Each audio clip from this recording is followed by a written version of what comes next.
welcome to this video on doing research. Today we will be going over the basics of field observations. I have included timestamps for the video in the description box. First, we will discuss why you might choose to use field observations as a research method. Second, we will think about how to conceptualize field observations while you are doing them. Third, we will review how to take effective notes during and after field observations. So, why might we choose field observations as a research method? Well, as humans we are constantly observing and internalizing data from the world around us, but often this is done unconsciously. Becoming a skilled observer allows us to hone this talent and take informative notes during certain situations or in certain spaces. We have to remember, however, that field observations usually privilege the observer's point of view, so we should never point to our field notes and call them objectively true or truly representative of a moment in time. As I mentioned, we all observe the world around us, so how can we begin to be skilled observers? First, start thinking of what you are looking at in a given moment in time or a particular space. We should always try and be detailed with our observations, but should be aware that our personal interests might undermine our observations. For example, say you are researching clean air production.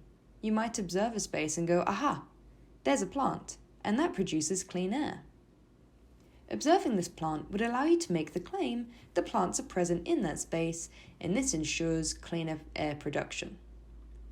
However, in observing the plant, what else might you have missed?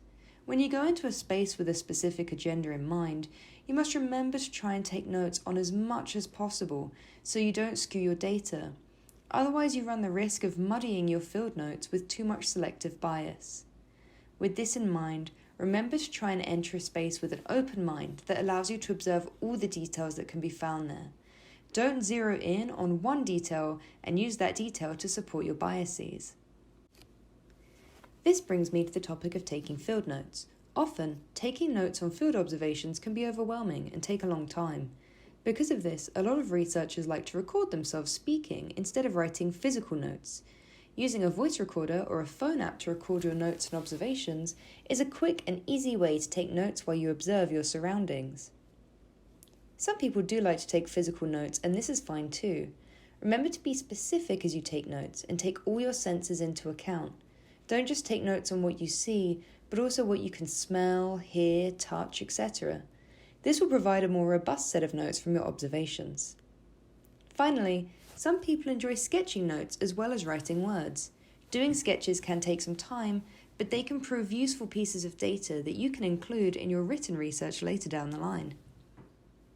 I hope you found this introduction to field observations useful. Field observations are a wonderful way to collect data for your research projects, but be sure to be careful while you're conducting them. Thank you for watching, and I'll see you all next time.